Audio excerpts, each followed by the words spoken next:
السلام عليكم ورحمة الله تعالى وبركاته. اليوم إن شاء الله فيديو جديد على القناة. غادي تشوفوا معايا طريقة ديال تحضير مربى المندرين بطريقة صحيحة وناجحة 100%، وبمكونات اللي هما بساط ومتواجدين عندنا كاملين.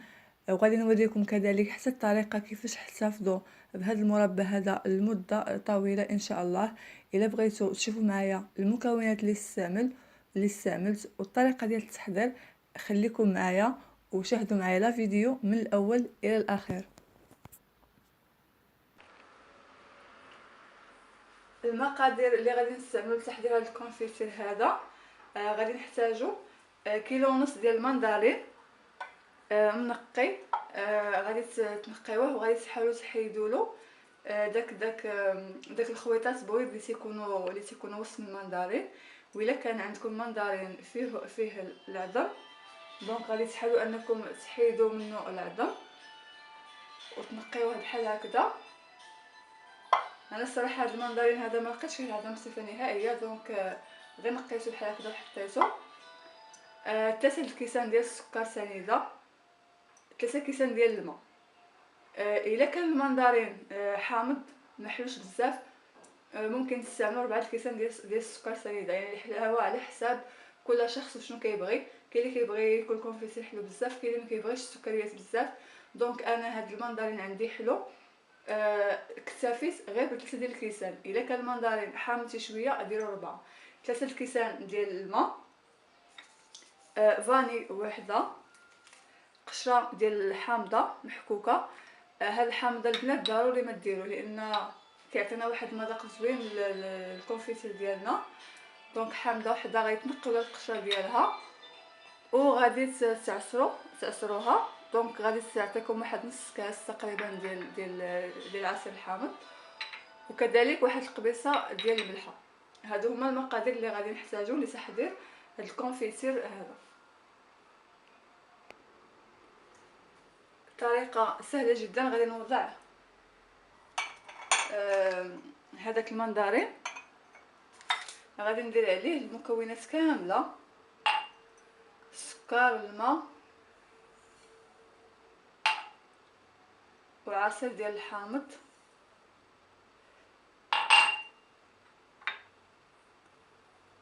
وغادي نخليه على الاقل لمده ديال 4 ديال الساعات. وتقدروا ديروه في الليل وحتى الصباح عاد طيبوه. يعني خص ما يبقاش السنيده ما تبقاش باينه، يعني حتى ديك المندرين كيطلق لينا داك الماء ديالو. المهم انا غادي ندير قدامكم هذا. مي راه بان لي هذا اللي درت فيه صغير شي شويه. من بعد غادي نحاول نبدلو. المهم بهذه الطريقه هذه غادي ندير المكونات كامله. هاد المليحه حتى هي صافي، وغادي نغطي عليه. المهم انا من بعد غادي باقي لي كاس ديال الماء، غير حيت لقيت هذا عمر. دونك حتى غادي نديرو في انيه واحده اخرى وعاد غادي نضيف له داك الماء. غادي نغطيه وغادي نخليه لمده كيف ما قلت لكم اقل حاجه 4 ديال الساعات. بامكانكم ديروه في الليل وتغطيوه وتخليوه في الثلاجه حتى لغد ليه عاد طيبوه. حتى السنيده ما تبقاش تبان. يعني داك المندرين داك السنيده كتذوب كامله. عاد من بعد عاد غادي نطيبوه ان شاء الله.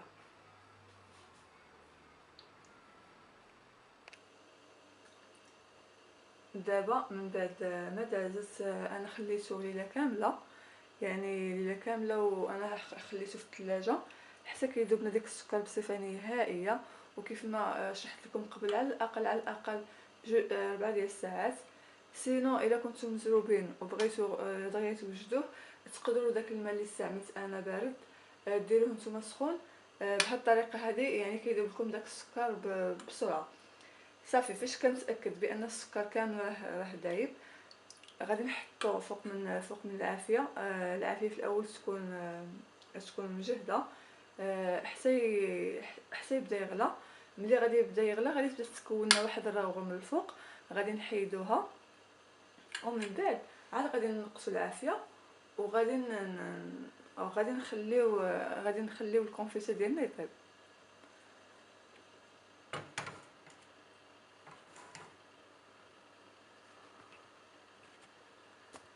هانتوما كيف ما كتشوفوا انا حطيتو دابا على النار تكون مجهده شي شويه.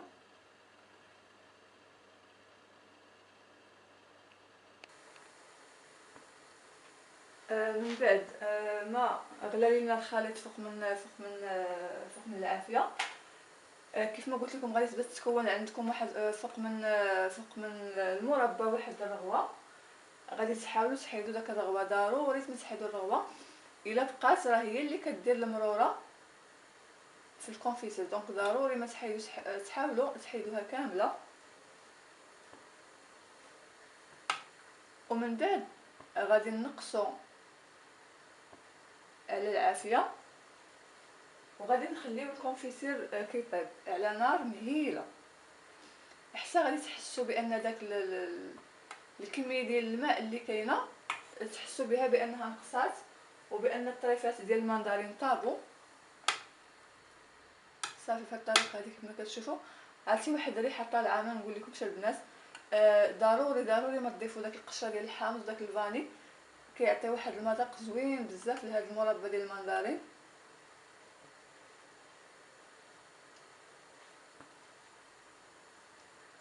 صافي دابا غادي نقص من العافيه وغادي نخلي الكونفيتير يطيب على عافيه مهيله.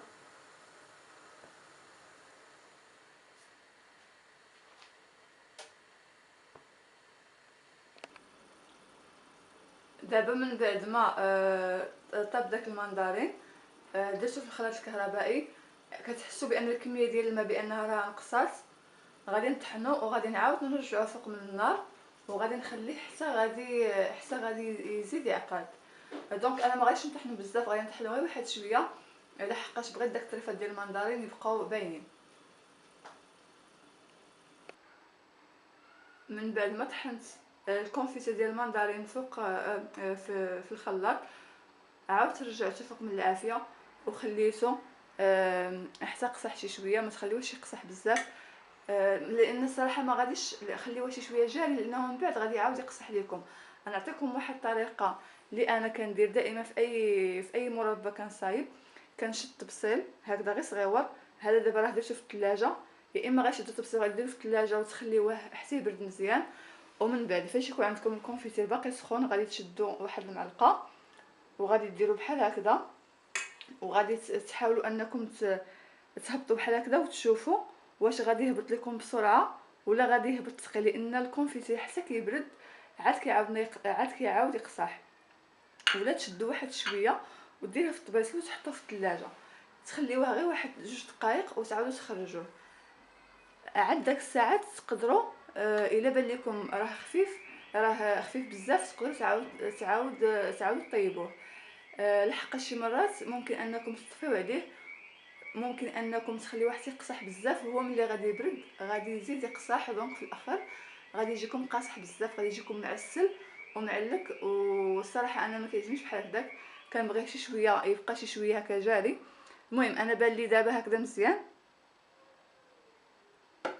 صافي. دابا ما غاديش صافي غادي نطفي عليه صافي، ما غاديش نعاودو نرجعو فوق من العافيه وغادي نخليه يزيد يبرد ونقدموا لكم بالصحه والراحه.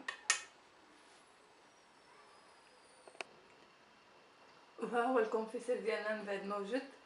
خرج لي انا 2 ديال القريعات كيف ما كتشوفوا معايا. انا عقمتهم ونعطيكم الطريقه ديال التعقيم باش يبقى لكم الكونفيسير مده طويله، وبامكانكم انكم تضاعفوا هذا المقدار انا اللي عطيتكم، يعني تديروا بزاف مادام بان هذا الفصل هذا فيه المندرين موجود.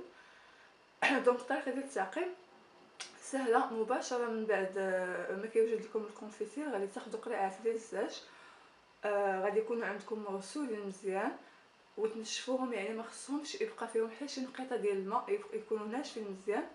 غادي ديروا فيهم داك المربى وغادي تشدوهم مزيان وغادي تشدوا كوكوط يعني طنجره ديال الضغط، غادي ديروا فيها شويه ديال الماء وتحاولوا انكم ديروا داك القريعات. لما يكون بارد ديروا داك القريعات وسط من الكوكوط وتسدوا على الكوكوط وتخليوها على نار مهيله، تسدوها وديروا لها الصفاره تخليوها على نار مهيله. اين فوا تحسوا بان قبل ما تصفر تحسوا بانها يعني داك الماء داخل سخن وغير بدات قربت انها تصفر، غادي تطفيو عليها وما غاديش تحلوا الكوكوط داك الساعات. الا حليتو هذاك الساعات يقدروا داك القلاعات ديالكم يتشقوا او يتهرسوا. غادي تطفيو عليها وغادي تخليو كوكوط حتى تبرد مزيان، عاد غادي تحلوا عليها صافي. ومن بعد ما غادي تحلوا عليها غادي تشدوا القلاعات، غادي تحاولوا تقلبوهم كيف ما كتشوفوا معايا هاد الطريقه هذه. غتحاولوا تقلبوهم بحال هكذا وتخليوهم لواحد المده ديال ساعه صافي. من بعد احتفظوا بهم في الثلاجه المده طويله، يعني ما كيخسر لكم في سير حتى شي حاجه، كيبقى هكا معكم مده طويله. صراحه هاد المربى ديال المندرين جا زوين بزاف. نتمنى انكم تجربوا هاد الوصفه ديال اليوم. المهم المقدار اللي عطيتكم راه خرج ليا كيف ما قلت لكم هاد ديال القريعات، يعني راه خرج لي وها نتوما كيف ما كتشوفوا معايا الشكل ديالو كيف ما كيجي كيف جا. انا ما خليتوش حتى قصح بزاف يعني هكذا. والمذاق رائع، ما نقول لكمش المذاق كيفاش داير. المذاق غزال. نتمنى انكم تجربوا هذه الوصفه. وعاد الحاجه الصراحه اللي كتكونوا مصايبينها في الدار يعني كتاكدوا بانها طبيعيه 100%، ما فيهاش مواد حافظه، يعني حسن من داكشي اللي كناخذوا على برا. نتمنى انكم تكونوا استفدتوا معايا في هذا الفيديو هذا. نلتقي بكم في فيديو مقبل ان شاء الله. باي باي.